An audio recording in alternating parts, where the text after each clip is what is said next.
rapidité des événements, l'énormité des défis sont parfois difficiles à appréhender. Et ça a été une époque d'introspection aussi. Les gens réévaluent leur vie. Nous menons de longs débats sur les vaccins partagés, les valeurs partagées. Mais si je me tourne en arrière vers cette année écoulée, si je regarde l'état de l'Union aujourd'hui, eh bien, je vois que dans tout ce que nous faisons, il y a une âme forte. Robert Schuman a dit « L'Europe a besoin d'une âme, d'un idéal et de la volonté politique de servir cet idéal. » Et au cours des 12 mois écoulés, l'Europe a fait de ces mots une réalité. Cela fait des siècles que nous n'avions pas connu une telle crise sanitaire. Et nous avons choisi de l'affronter ensemble pour que chaque région d'Europe ait accès aux vaccins qui sauvent des vies. Nous avons connu la plus grande crise économique depuis des décennies. Nous avons choisi de l'affronter ensemble avec Next Generation EU. Et au cours de cette plus grande crise planétaire de tous les temps, nous choisissons aussi de l'affronter ensemble avec le Pacte vert européen.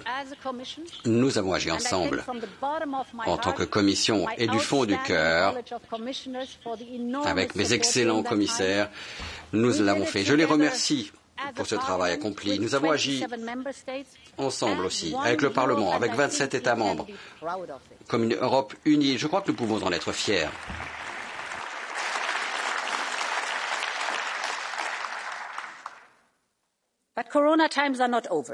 Mais l'époque du corona n'est pas terminée. Et notre société va encore souffrir avec cette pandémie qui se poursuit. Il y aura des cœurs qu'on ne pourra jamais consoler, des histoires qu'on ne pourra jamais achever et un temps qu'on ne pourra jamais rendre aux jeunes. Nous faisons face à de nouveaux défis dans le monde. Nous voyons que la reprise, la guérison n'est pas la même partout. Il ne fait donc aucun doute. L'année à venir sera encore un test pour les tempéraments et les caractères. Mais ce que je crois, c'est que c'est dans ces moments d'épreuve que l'esprit, l'âme se révèle. Et si je regarde l'Union, je pense que l'Europe va réussir ce test. Et ce qui me donne confiance, eh bien, c'est l'inspiration que l'on peut puiser chez les jeunes Européens. Notre jeunesse a donné du sens au terme empathie et solidarité. Les jeunes croient que nous avons une responsabilité vis-à-vis de la planète. Et certes, ils sont inquiets face à l'avenir, mais ils ont l'intention d'améliorer le monde. Et notre Europe sera plus forte si elle ressemble à notre future génération. Si elle réfléchit, si elle est déterminée, si elle s'occupe des autres, si elle est enracinée dans ses valeurs mais audacieuse dans l'action. Et cet esprit sera plus que jamais utile au cours des mois à venir. C'est le message de la lettre d'intention que j'ai adressée ce matin au président Sassoli, au président Janša, pour définir, esquisser nos priorités pour l'année à venir. Mesdames et messieurs les députés, une année en temps de pandémie, c'est long. Il y a 12 mois, lorsque je me suis tenu ici devant vous, je ne savais pas si ou quand nous aurions un vaccin efficace contre la Covid-19. Mais aujourd'hui, malgré toutes les critiques, l'Europe est un des leaders mondiaux. Plus de 70% de la population adulte est vaccinée. Nous avons été les seuls à partager la moitié de notre production de vaccins avec le reste du monde. Nous avons livré plus de 700 millions de vaccins aux Européens.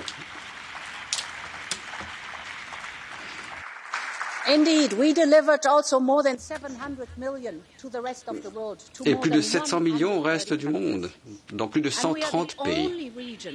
Et nous sommes la seule région du monde à y être parvenue. Mesdames et messieurs les députés, une pandémie, c'est un marathon, ce n'est pas une épreuve de sprint. Nous suivons la science, nous apportons des résultats à l'Europe, au reste du monde, et nous l'avons fait correctement, comme il fallait, parce que nous l'avons fait à l'européenne, et je pense que ça a fonctionné.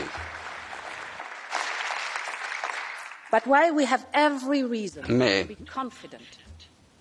même si nous avons toutes les raisons d'être confiants, nous n'avons qu'une raison de nous reposer sur nos lauriers. La première priorité, la plus urgente, c'est d'accélérer la vaccination mondiale. Moins de 1% des doses ont été administrées dans les pays à faible revenu. L'ampleur de la justice et de l'urgence est évidente. C'est là une des grandes questions géopolitiques de notre époque. Team Europe a investi 1 milliard d'euros afin d'augmenter la production avec l'Afrique. Nous avons déjà pris l'engagement de partager 250 millions de doses de vaccins. Et aujourd'hui, je peux vous annoncer que la Commission va faire preuve d'un nouveau don de plus de 200 millions de doses d'ici la moitié l'année prochaine. Ça, c'est un investissement dans la solidarité et aussi dans la santé mondiale. Deuxième priorité, il s'agit de poursuivre nos efforts ici, en Europe. Nous assistons à des divergences inquiétantes entre les États membres pour ce qui est des taux de vaccination. Il faut donc conserver cet élan, cette dynamique. L'Europe est prête. Nous avons garanti 1,8 milliard de doses supplémentaires, ce qui suffit pour nous et notre voisin lorsqu'il faudra des doses supplémentaires. Faisons donc tout ce qui est de notre ressort afin de ne pas revenir à une pandémie des non-vaccinés. Et troisièmement, la dernière priorité, c'est de renforcer nos préparatifs aux pandémies. L'an dernier, j'ai dit qu'il était temps de mettre en place une Union européenne de la santé. Et aujourd'hui, nous le faisons. Avec notre proposition, nous mettons en place l'autorité nécessaire. Ce sera un grand moyen de faire face aux menaces sanitaires plus vite et mieux. Il y a la capacité d'innovation, la capacité scientifique, nous avons le savoir-faire du secteur privé, nous avons des autorités compétentes nationales. Et il s'agit maintenant de réunir tout cela avec un financement massif.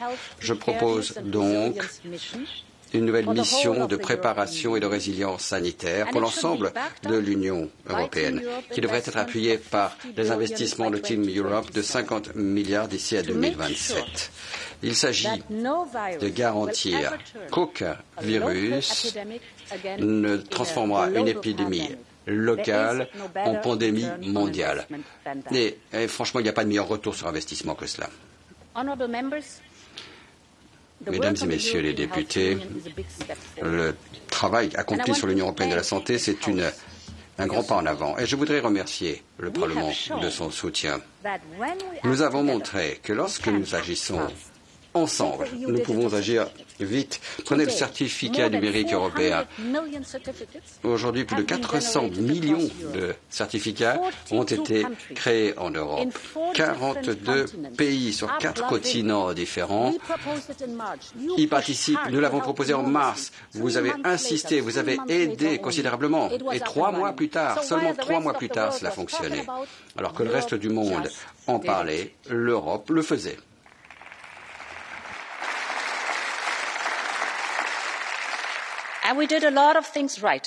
Et nous avons fait beaucoup de choses très bien. Nous avons agi très vite. Nous avons aidé beaucoup de travailleurs, de sociétés en Europe grâce à nos mesures. Nous avons tiré les leçons du passé. Lorsque nous étions trop divisés, nous agissions trop tardivement. Et la dernière fois, il nous a fallu 8 ans pour que le PIB européen revienne au niveau pré-crise. Et cette fois-ci, nous pensons que 19 pays reviendront au niveau pré-pandémie dès cette année. Et le reste suivra. La croissance de la zone euro dépasse celle des États-Unis et de la Chine au cours du dernier trimestre. Mais ce n'est là que le début.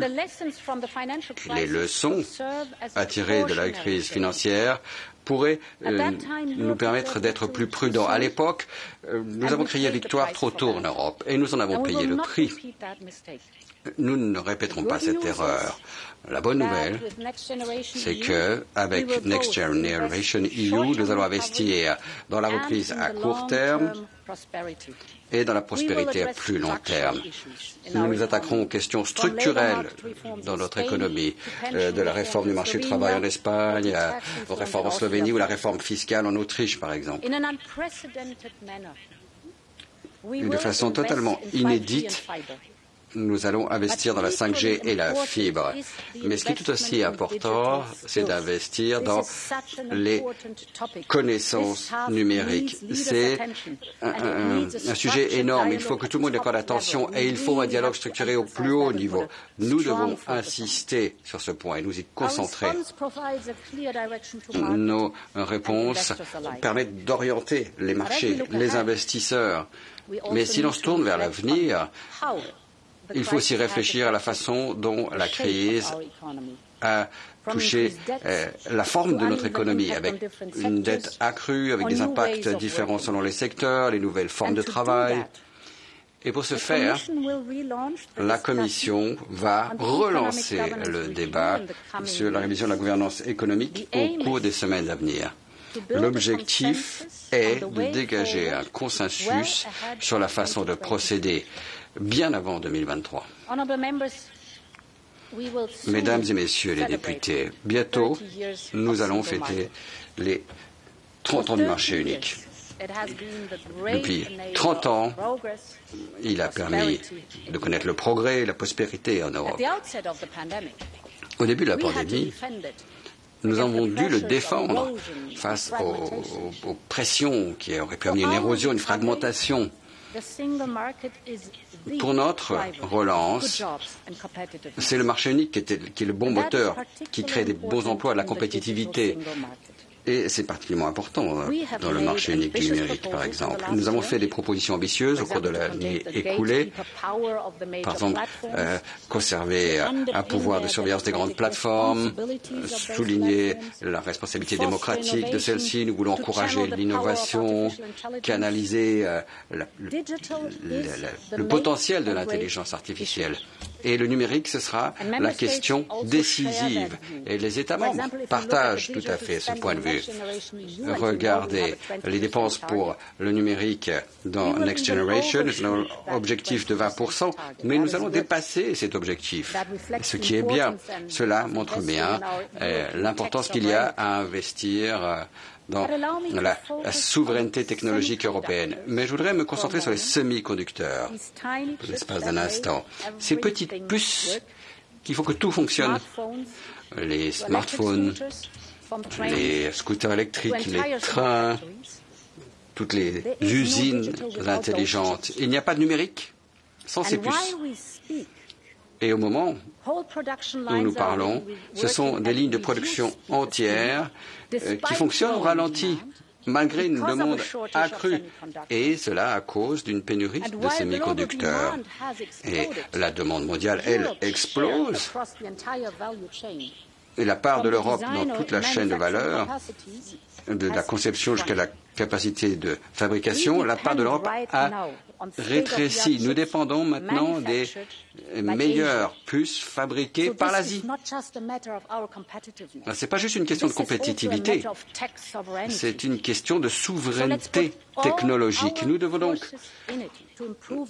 y mettre toutes nos forces dans cette bataille pour améliorer la situation. Nous allons présenter une nouvelle loi européenne sur les puces électroniques.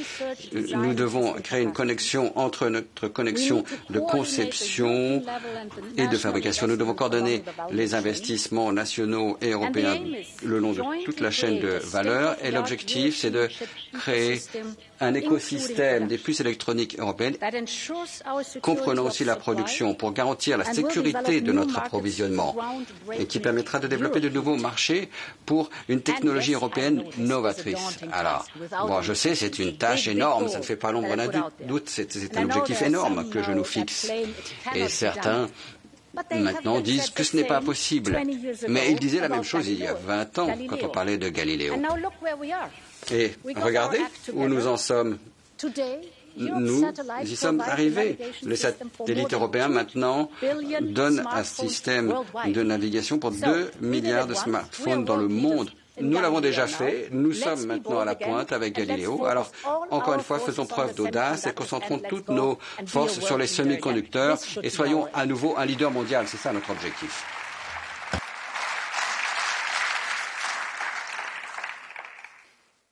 Mesdames et Messieurs les députés, la pandémie a laissé de profondes cicatrices, impactant énormément notre économie sociale de marché.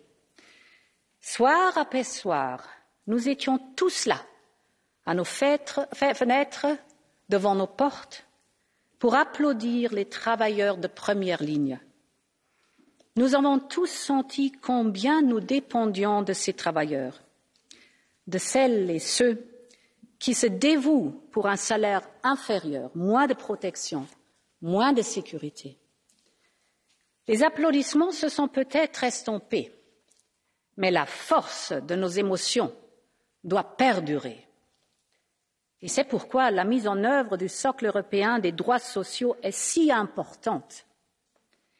Il s'agit d'emplois décents, de conditions de travail justes, de soins de santé meilleurs et d'un bon équilibre de vie.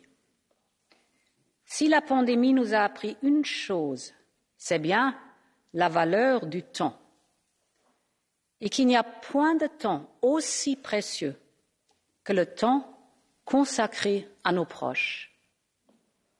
C'est ainsi que nous proposerons une nouvelle stratégie européenne de soins, afin que chaque homme et chaque femme puissent bénéficier des meilleurs soins possibles et trouver le meilleur équilibre de vie.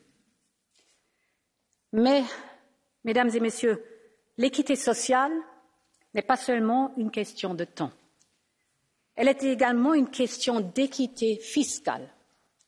Dans notre économie sociale de marché, il est bon que les entreprises réalisent des profits.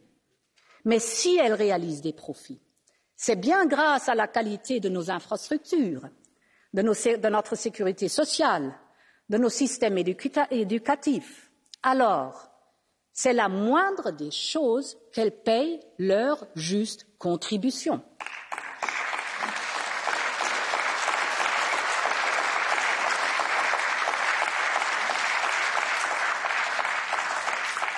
Et c'est pourquoi nous continuerons à lutter contre l'évasion et la fraude fiscale. Nous proposerons un projet de loi ciblant les profits dissimulés derrière des sociétés écrans. Et nous mettrons tout en œuvre pour sceller l'accord mondial historique sur le taux minimal d'impôt sur les sociétés. Payer un juste montant d'impôt n'est pas seulement une question de finances publiques, mais surtout une simple question d'équité. Mesdames et Messieurs les députés, nous avons tous profité des fondements de notre économie européenne sociale de marché. Et nous devons faire en sorte que la prochaine génération puisse construire leur avenir. Nous sommes en présence d'une jeune génération hautement éduquée, extrêmement talentueuse et fortement motivée, d'une génération qui a tellement sacrifié pour préserver la sécurité des autres. La jeunesse, c'est normalement le moment de la découverte. On fait de nouvelles expériences, on trouve les amis de vie, on découvre son propre chemin. Mais qu'est-ce qu'on a demandé aux jeunes aujourd'hui? De garder les distances sociales, de rester confinés et de faire l'école à la maison pendant plus d'1 an. Et c'est ainsi que tout ce que nous faisons, du pacte vert à Next Generation EU, vise à protéger leur avenir.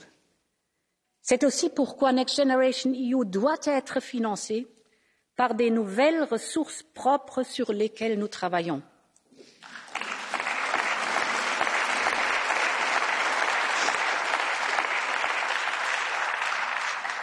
Mais nous devons également veiller à ne pas créer de nouvelles failles. parce que l'Europe a besoin de toute sa jeunesse. Nous devons encourager ceux qui tombent entre les mailles du filet, ceux qui n'ont pas d'emploi, ceux qui ne suivent ni enseignement ni formation. Pour eux, nous allons offrir un nouveau programme, ALMA. ALMA offrira à ces jeunes la possibilité d'une expérience professionnelle temporaire dans un autre État membre. Parce qu'ils méritent eux aussi de vivre une expérience comme Erasmus, pour acquérir des compétences, pour créer des liens et se forger leur propre identité européenne. Mais si nous voulons façonner notre Union à leur image, les jeunes doivent pouvoir façonner l'avenir de l'Europe. Une union doit avoir une âme et une vision qui leur parlent. Comme Jacques Delors le demandait, et je cite, « Comment fera-t-on l'Europe si les jeunes ne voient pas en elle un projet collectif, une représentation de leur propre avenir ?» Et c'est pourquoi nous proposerons de faire 2022 l'année de la jeunesse européenne.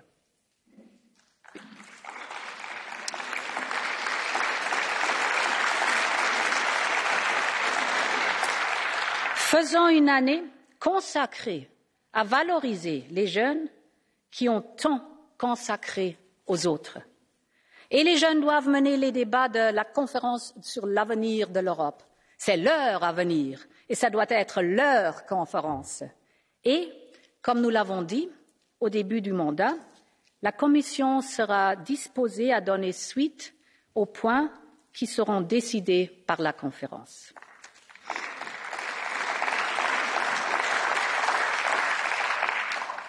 Honourable members, this is a Mesdames et messieurs les parlementaires, cette génération est une génération qui a une conscience, elle souhaite aller plus loin, plus vite dans les efforts visant à lutter contre le changement climatique et les événements de cet été sont une illustration des raisons qui expliquent ceci. Les inondations en Allemagne, en Belgique, les incendies en Grèce, en France.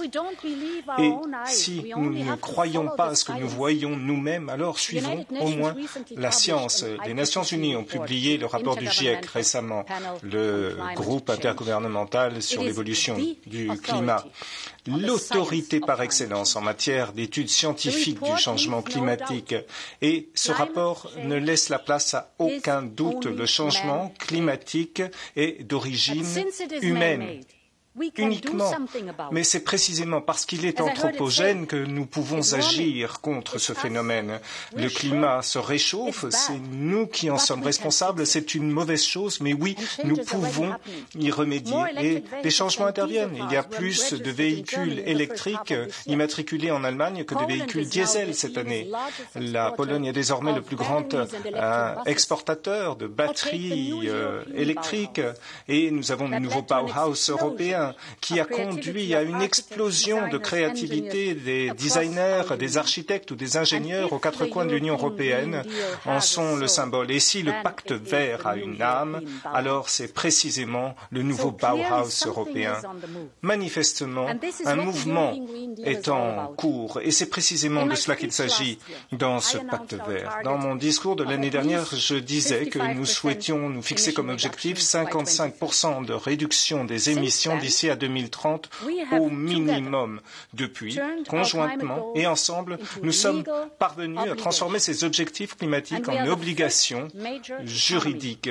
Et nous sommes la première économie importante à se doter d'une législation globale permettant d'agir dans ce sens. Vous ne sous-estimez certainement pas la complexité des détails, mais l'objectif est simple. Nous fixerons un prix pour la pollution. Nous rendrons plus propre l'énergie que nous utilisons. Nous aurons des voitures plus intelligentes, des avions plus propres et nous veillerons à ce que nos ambitions en matière de climat s'accompagnent d'ambitions sociales revues à la hausse. En effet, la transition verte doit être une transition juste, d'où ce nouveau fonds pour le climat dont l'objectif est de lutter contre la pauvreté climatique avec 32 millions de citoyens européens qui souffrent déjà de ce phénomène. Le Parlement, les États membres veilleront à ce que ce paquet tienne la route, à ce que ses ambitions soient respectées. Et lorsqu'il s'agit de changement climatique et des crises majeures que nous traversons, l'Europe peut en faire beaucoup. Et l'Europe soutiendra les autres.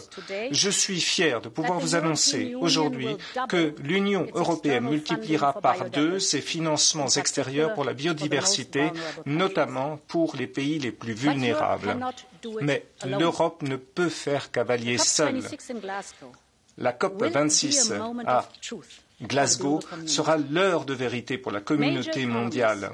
Les principales économies des États-Unis et au Japon se sont fixé des objectifs ambitieux en matière de neutralité climat d'ici à 2030. C'est une bonne chose, mais encore faut-il veiller à ce que des plans concrets accompagnent ces objectifs et que ces plans concrets soient en place d'ici à la conférence de Glasgow, parce que ces objectifs ou ces engagements pris pour 2030 ne permettront pas de maintenir l'augmentation de la température à 1,5 degré. Chaque pays a sa propre responsabilité et les objectifs fixés par le président Xi pour la Chine sont certes encourageants, mais nous invitons la Chine à faire preuve d'autant de leadership dans la manière dont elle présente la réalisation de ces objectifs au cours des 10 années à venir. Certes, chaque pays a sa propre responsabilité, mais les grandes économies, telles que la nôtre, ont un devoir vis-à-vis des pays les moins avancés, un devoir et une obligation vis-à-vis des pays les plus pauvres.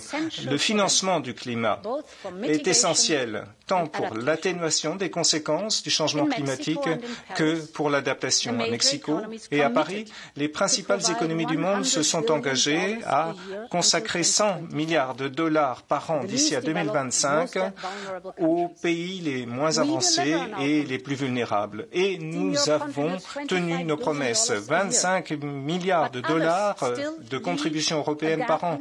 Mais il reste encore un certain nombre d'États qui ne satisfont pas à leurs obligations.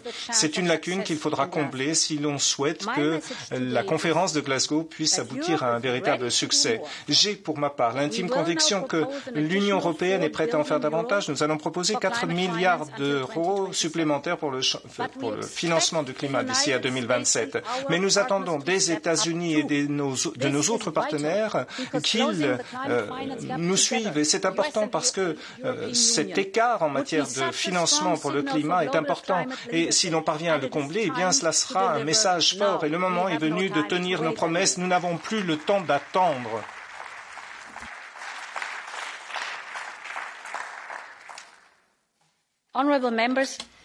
Mesdames et Messieurs les députés, ce leadership en matière climatique et en matière économique est essentiel pour la réalisation des objectifs de l'Union européenne. Mais cela reflète également un changement dans le monde actuel, un ordre mondial qui évolue, qui change. En effet, c'est une nouvelle ère qui s'annonce, une ère de l'hyper-concurrence. Et certains sont prêts à tout pour, depuis les vaccins jusqu'aux emprunts à haut taux d'intérêt, en passant par les missiles pour dégager des bénéfices. Et nous, les principaux pouvoirs doivent concentrer leur attention les uns sur les autres. Les événements qui se sont déroulés récemment en Afghanistan ne sont pas la cause de ce changement, mais ces événements sont un symptôme du changement qui est à l'œuvre. Et avant tout, permettez-moi de vous dire ceci très clairement. Nous sommes aux côtés du peuple afghan.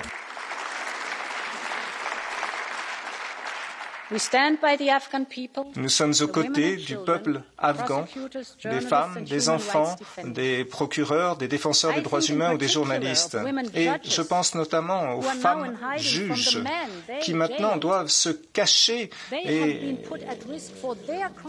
pour se protéger des représailles des hommes qu'elles ont condamnés. Elles ne parviennent pas à faire respecter l'état de droit. Il faut que nous les soutenions, il faut que les États membres coordonnent leurs efforts pour leur offrir des havres de sécurité. Nous devons continuer de soutenir les Afghans, tous les Afghans, en Afghanistan et dans les pays voisins de l'Afghanistan. Évitons ce risque considérable qui existe, à savoir celui d'une famine, d'une disette considérable et d'un d'une catastrophe humanitaire. Nous augmenterons notre aide humanitaire de 100 millions d'euros pour l'Afghanistan. Ceci s'inscrira dans un paquet de soutien à l'Afghanistan plus large et plus complet, mais nous allons mettre tout en œuvre pour combiner nos efforts. Mesdames et messieurs les parlementaires, on a vu la situation évoluer sous nos yeux en Afghanistan. C'était un spectacle douloureux pour les femmes et les enfants de soldats morts au combat en Afghanistan. Et nous rendons hommage à ces soldats, ces travailleurs de l'aide et ces diplomates qui ont perdu la vie en défendant notre cause commune. Que ces décès ne soient jamais vains. Et si nous souhaitons qu'ils ne soient pas vains, posons-nous la question. Comment se fait-il que cette mission s'est arrêtée de manière si soudaine? Ce sont des questions douloureuses auxquelles il faudra répondre. Les alliés auront à répondre à ces questions à l'OTAN. Mais aucune question de défense ou de sécurité ne peut être posée et aucune de ces questions posées ne peut avoir pour réponse moins de coopération. Il faut davantage de coopération. C'est une force unique de l'OTAN et c'est la raison pour laquelle nous travaillons avec le secrétaire général Jens Stoltenberg pour nous doter d'une déclaration UE-OTAN. Mais ce n'est qu'une partie de l'équation. L'Europe peut, et manifestement a vocation à le faire, peut donc en faire davantage seule. Et elle est prête à le faire. Mais si nous devons en faire davantage, alors encore faut-il que nous expliquions pourquoi. Et à mon sens, il y a 3 catégories principales. Tout d'abord, il faut que nous offrions la stabilité à notre voisinage et dans un certain nombre d'autres régions. Nous sommes connectés au reste du monde par des détroits étroits, par de vastes étendues de mer, mais l'Europe sait mieux que tout autre que si l'on ne gère pas dans les temps une crise à l'étranger, alors cette crise finit par traverser ces océans et ces détroits. Deuxièmement, la nature des menaces auxquelles nous sommes confrontés évolue rapidement. Le climat, les cyberattaques, la course aux armements. Nous voyons que les technologies de rupture ont été une sorte d'égaliseur de la manière dont les menaces se présentent aux groupes, par des menaces émanant de groupes étatiques ou non étatiques. Vous n'avez plus besoin d'une armée désormais. Vous pouvez paralyser des hôpitaux ou des armées tout entière et tout ce qu'il vous faut, c'est un ordinateur portable. Vous pouvez perturber des élections en vous servant simplement d'un smartphone avec une connexion Internet. Et puis la troisième raison que je souhaiterais évoquer est la suivante. Notre Union européenne est un fournisseur de sécurité unique. Il y aura des missions dans lesquelles l'OTAN ou les Nations Unies ne seront pas présentes, mais où l'Union européenne, elle, sera présente. Sur le terrain, nos soldats travaillent en collaboration étroite avec des défenseurs des droits de l'homme, des défenseurs des libertés, avec des soldats, des policiers. Nous travaillons également avec des personnels diplomatiques pour promouvoir le développement ailleurs, en dehors de nos frontières. Et nous pouvons nous targuer d'une longue tradition de maintien de la paix et de protection de la paix. Et ces dernières années, nous avons en quelque sorte développé et mis au point un écosystème de la défense. Mais à présent, ce qu'il nous faut, c'est une Union européenne de la défense. Or, ces dernières semaines, de nombreuses discussions ont eu lieu concernant notre force expéditionnaire. Combien nous en faut-il? Les groupements tactiques sont un élément important. Tout cela fait l'objet d'un débat dorénavant. Et je crois qu'effectivement, la solution passera par là. Mais la question fondamentale est la suivante. Pourquoi cela n'a-t-il pas fonctionné par le passé? Vous pouvez avoir les forces les plus sophistiquées au monde, mais si vous n'êtes jamais préparé à avoir recours à vos forces armées, à quoi servent-elles? Pourquoi n'y sommes-nous pas parvenus jusque-là? Ce qui nous retient, ce n'est pas notre manque de capacité, mais c'est notre manque de volonté politique.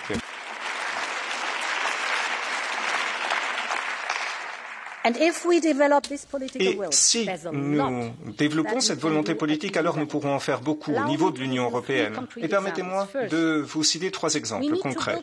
Tout d'abord, il faut que nous nous dotions des fondements pour un mécanisme de décision, de prise de décision collective. C'est ce que j'appelle la sensibilité à une situation. Et pour une raison qui m'échappe, les informations ne circulent pas entre les différentes agences de renseignement de l'Union européenne. Il ne s'agit pas simplement du renseignement au sens étroit du terme. Il s'agit de combiner les savoirs et les compétences de tous les services de l'espace à la formateur des forces policières, en passant par les agences de développement.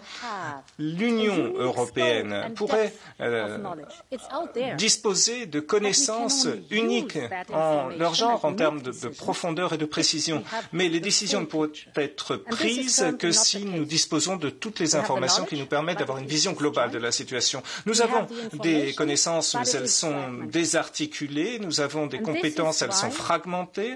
Et c'est la raison pour laquelle l'Union européenne pourrait envisager de se doter de son propre centre en la matière, ce qui permettrait de faire fusionner tous ces éléments d'information. Cela nous permettrait d'être mieux préparés, mieux informés, et ainsi cela nous permettrait de prendre nos décisions davantage en connaissance de cause. Deuxièmement, il faut que nous améliorions l'interopérabilité. C'est la raison pour laquelle nous investissons dans des plateformes communes, notamment en ce qui concerne les chasseurs.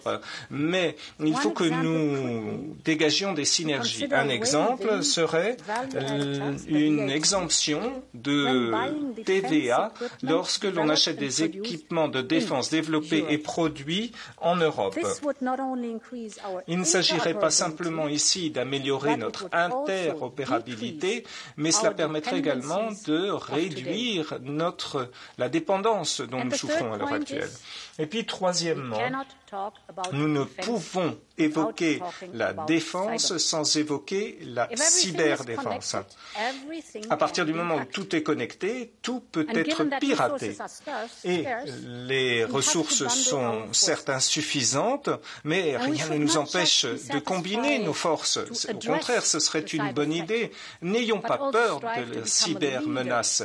Tâchons de devenir des leaders en matière de cybersécurité face à cette menace. C'est ici, en Europe, que les outils de cyberdéfense devront être développés à l'avenir. Et c'est la raison pour laquelle il nous faut une politique européenne en matière de cyberdéfense, y compris une législation portant sur des normes communes dans le cadre d'un instrument, d'un nouvel instrument pour la résilience en matière de cyberdéfense. On peut donc en faire beaucoup au niveau de l'Union européenne, mais les États membres ont également beaucoup à faire, à commencer par une évaluation commune des menaces, une approche commune et le compas stratégique dont nous souhaitons nous doter est un élément clé de cette discussion. Il faut que nous prenions une décision. Comment pouvons-nous utiliser toutes les possibilités qui sont déjà prévues par les traités? Et c'est la raison pour laquelle, sous présidence française, le président Macron et moi-même organiserons un sommet de la défense européenne. Mesdames et messieurs les députés, le moment est venu pour l'Europe de passer à la vitesse supérieure.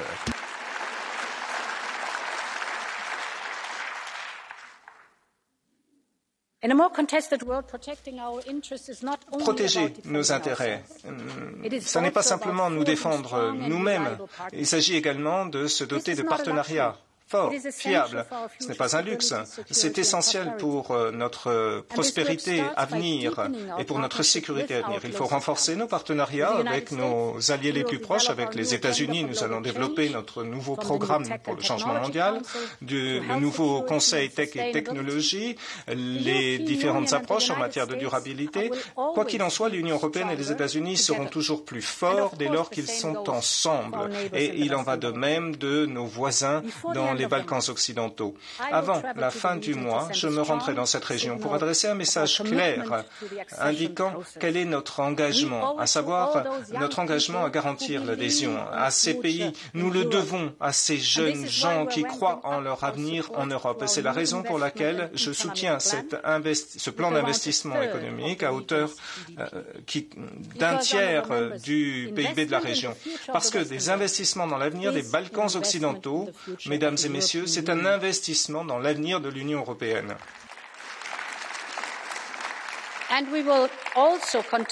Et nous ne cesserons pas d'investir non plus dans nos partenariats et notre voisinage.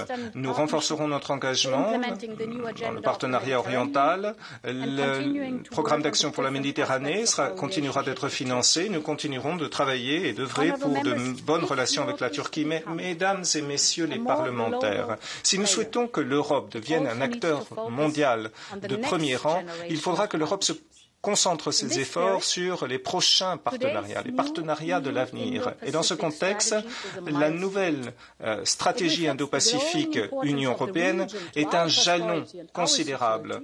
Cela nous ramène à notre prospérité, à notre sécurité qui sont essentielles, mais cela nous rappelle également que les régimes autocratiques utilisent cela pour essayer de renforcer leur influence. L'Europe doit être plus active, doit être plus présente dans la région.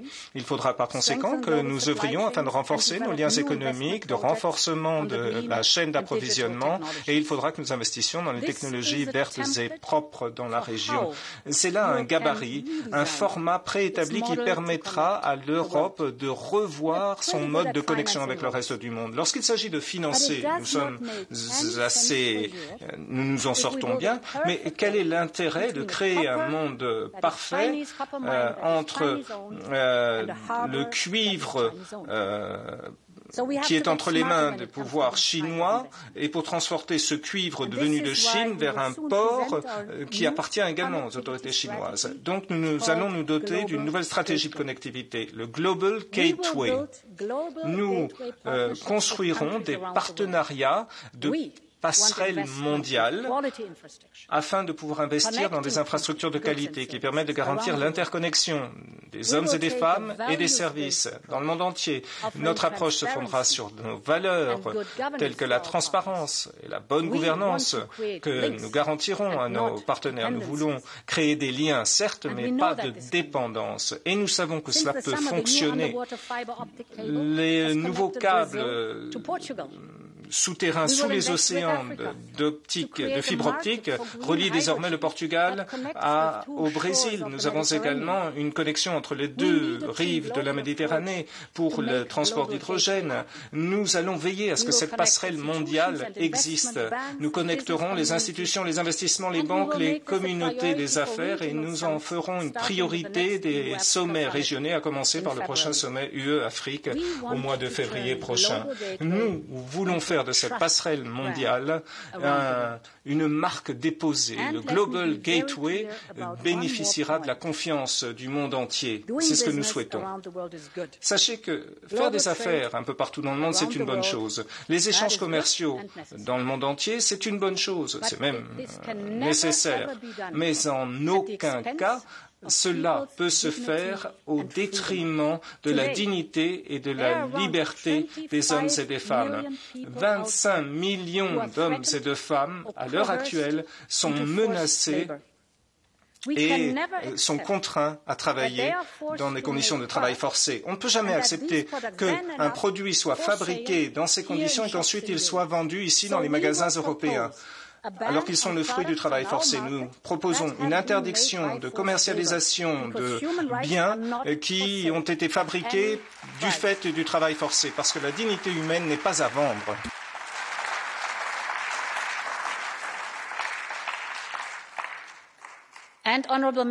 Et, mesdames et messieurs les parlementaires, les êtres humains ne sont pas des pions sur un échiquier. Voyez un peu ce qui se passe à notre frontière avec le Bélarus. Le régime de Minsk a instrumentalisé les réfugiés en mettant à bord de bus et d'avions des réfugiés et des migrants pour procéder à un chantage vis-à-vis de l'Union européenne. Mais l'Union européenne ne cédera pas. Nous resterons solidaires avec la Lettonie, la Lituanie et la Pologne. Et il s'agit d'une attaque hybride visant à déstabiliser l'Europe. Appelons un chat, et ça, nous ne l'accepterons jamais. Et il ne s'agit pas ici d'incidents isolés. Il y en a d'autres à nos frontières et il y a de fortes chances qu'il y en ait d'autres encore. Et c'est la raison pour laquelle, dans le cadre de notre travail sur Schengen, nous entendons nous doter de nouvelles réponses à ces agressions et nous entendons veiller à ce que nous fassions preuve d'unité dans la protection de nos frontières extérieures. Mais tant que nous n'aurons pas trouvé un terrain d'entente commun en matière de gestion des migrations, nos adversaires continueront de nous cibler. Et dans l'intervalle, les trafiquants, les passeurs continueront d'exploiter des migrants sur la voie méditerranéenne, par exemple. Et c'est la raison pour laquelle il faut que nous ayons une bonne politique en matière de migration. Le nouveau pacte sur les migrations offre toutes les garanties d'une situation bien gérée. Tout est là. Le système est équilibré, il est bon et il fonctionne pour tous les États membres, quelles que soient les circonstances. Et nous savons que nous pouvons trouver un terrain d'entente commun. Mais le pacte a été présenté par la Commission il y a un an et depuis, les choses évoluent extrêmement lentement, trop lentement. Mais il faut que nous nous dotions d'une politique de gestion des migrations ici, au sein de l'Union européenne. J'invite par conséquent les États membres à accélérer ce processus. Parce qu'après tout, la question qui se pose, c'est la question de la confiance entre les États membres, la confiance des citoyennes et citoyens européens qui doivent savoir que les migrations peuvent être gérées, la confiance en ce principe, à savoir que l'Union européenne saura toujours être aux côtés des plus vulnérables, des plus nécessiteux. Je sais que les avis sont très tranchés dès lors qu'il s'agit de migration en Europe, mais je crois que nous pourrons trouver un terrain d'entente, parce que si vous posez la question à la plupart des Européens, ils vous diront que oui, il serait bon de lutter contre la migration illégale, mais ils sont d'accord pour dire également qu'il faut garantir la protection à celles et ceux qui sont contraintes de fuir.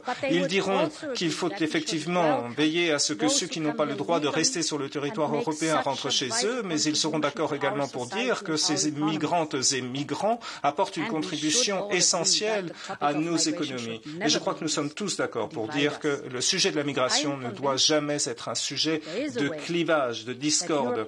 Il y a une voie sur laquelle nous pouvons nous engager qui nous permettra d'établir cette confiance entre nous dans le domaine de la migration.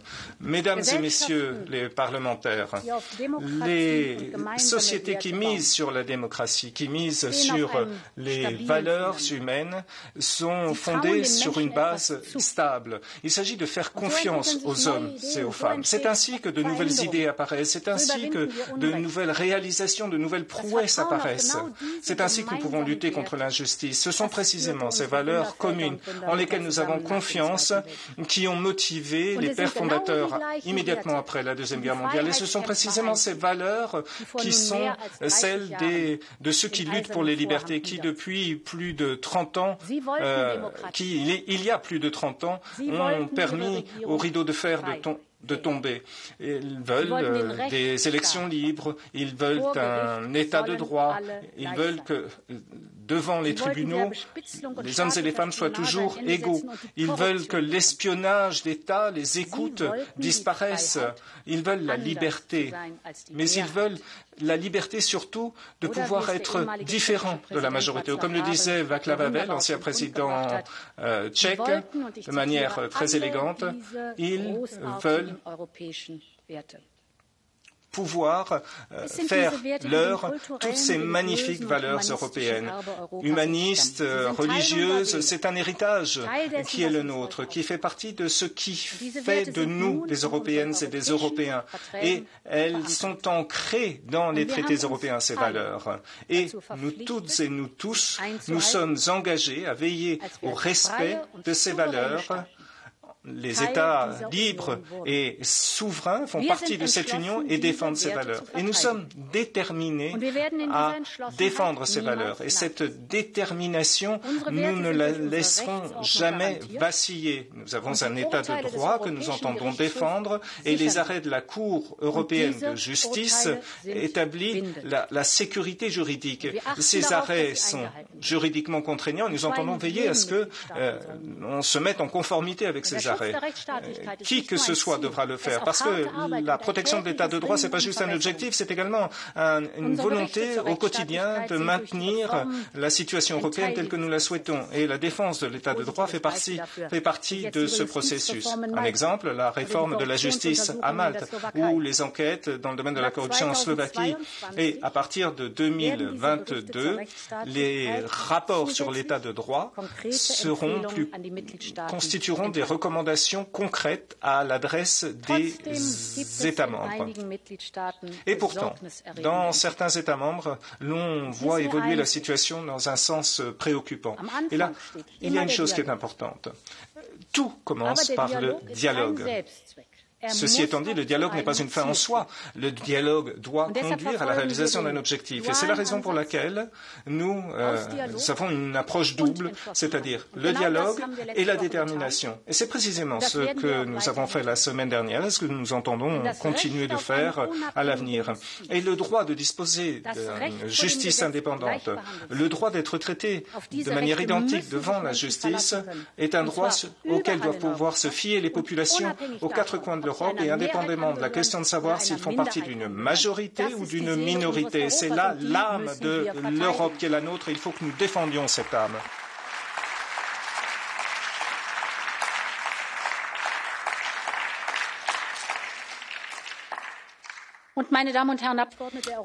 Mesdames et messieurs les députés, le budget européen, c'est en quelque sorte l'avenir de l'Union européenne exprimé en chiffres et donc il faut le défendre. Il faut que nous veillions à ce que chaque euro, chaque centime desserve l'objectif qui a été fixé. Les investissements qui sont importants pour nos enfants et pour leur avenir ne doivent en aucun cas être versés dans des tonneaux des Danaïdes. La corruption, ce n'est pas simplement voler l'argent d'un État. La corruption, ce n'est pas simplement une dissuasion des investissements. Non, la corruption a pour conséquence que des sommes considérables sont utilisés pour s'acheter des faveurs ici ou là. Et lorsqu'il s'agit de la protection de notre budget, sachez que nous entendons poursuivre avec toutes les forces qui sont les nôtres les abus. Et nous commencerons très rapidement. Mesdames et messieurs les députés, si nous souhaitons défendre ces valeurs qui sont les nôtres, alors il faut que nous défendions la liberté d'être qui l'on est, la liberté de dire ce qui vous passe par la tête, la liberté d'aimer celui ou celle que l'on veut aimer. Mais la liberté, c'est aussi être libre de peur.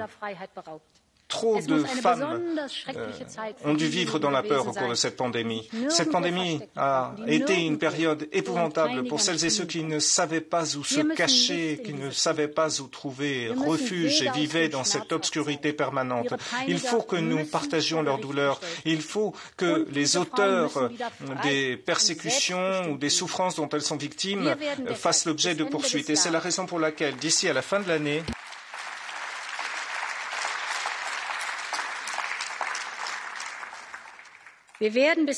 c'est la raison pour laquelle, d'ici à la fin de l'année, nous nous doterons d'une loi de lutte contre la violence faite aux femmes. Il s'agit en fait de poursuites pénales efficaces, de mesures de prévention et de protection en ligne et hors ligne. Il s'agit après tout de la dignité de chacune. Il s'agit de la justice pour chacune. Et c'est là l'âme de l'Europe et nous lutterons pour défendre cette âme. Mesdames et messieurs les députés, pour conclure, permettez-moi d'évoquer une liberté qui donne une voix à toutes les autres libertés. C'est la liberté des médias. Les journalistes sont attaqués. Pourquoi ? simplement parce qu'ils veulent faire leur travail. Certains sont menacés, roués de coups, d'autres, et c'est tragique, sont assassinés au cœur même de notre Union européenne. Quelques noms. Daphne Caruana Galizia, Jan Kuciak, Peter de Vries. Ihre Geschichten mögen sich in den Details unterscheiden. Les détails de leurs histoires se distinguent les uns des autres, mais ils ont un point commun. Ils ont lutté pour notre droit à l'information. Et c'est pour cette défense du droit à l'information qu'ils sont morts. L'information, c'est un bien commun, public. Il faut que nous protégions celles et ceux qui garantissent la transparence. Ces journalistes, il faut que nous les défendions. Et nous nous doterons d'un programme de défense des journalistes. Il faut que la liberté des médias ne soit plus mise à mal.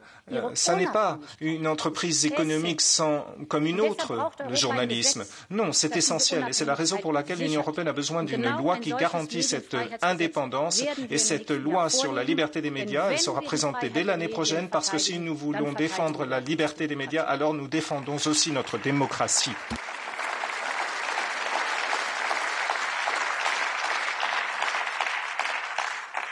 Honorable members, strengthening Schumann's Mesdames et Messieurs, renforcer cette idée européenne de Schuman, que j'ai mentionnée tout à l'heure, est un travail continu. Nous ne devons pas nous perdre en chemin en fonction des imperfections, des erreurs.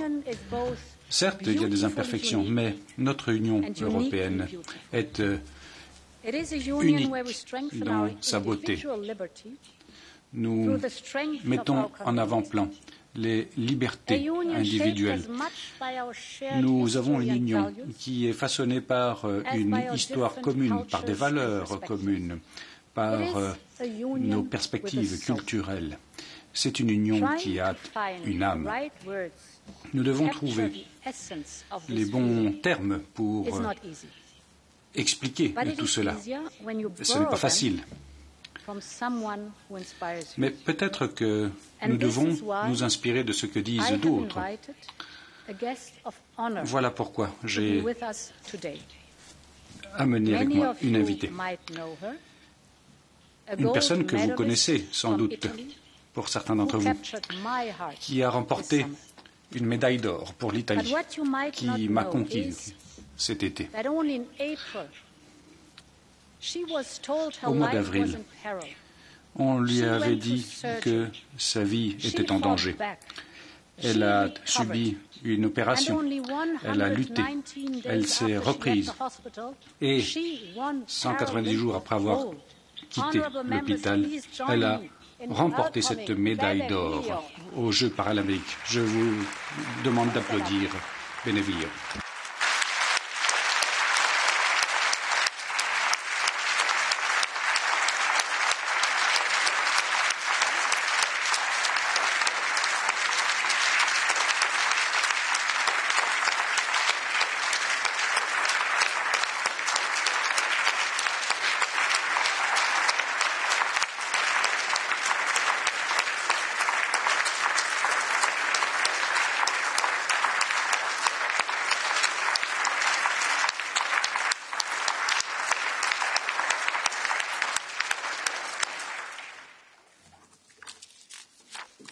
Bebe has overcome so much, so young. Elle a dû faire face à bon nombre de problèmes, aussi jeune. Et pourtant, elle s'en est tirée grâce à son talent, à sa ténacité, à sa volonté positive. Pour toute une génération, elle est un exemple. Elle est parvenue à faire tout cela parce qu'elle y a cru. Ça semble impossible, eh bien non. Se sembra impossibile, allora si può fare, dit-on en italien. Ça semble impossible, mais on peut y arriver. C'est l'esprit des pères fondateurs de l'Europe et c'est l'esprit de Next Generation EU. Donc laissons-nous inspirer par elle, par tous ces jeunes qui change notre perception du possible, qui nous prouve que vous pouvez être ce que vous voulez être et que vous pouvez atteindre tous les objectifs que vous vous fixiez. Voilà l'esprit de l'Europe, mesdames et messieurs. Voilà l'avenir de l'Europe. Faisons de l'Europe une Europe plus forte. Vive l'Europe!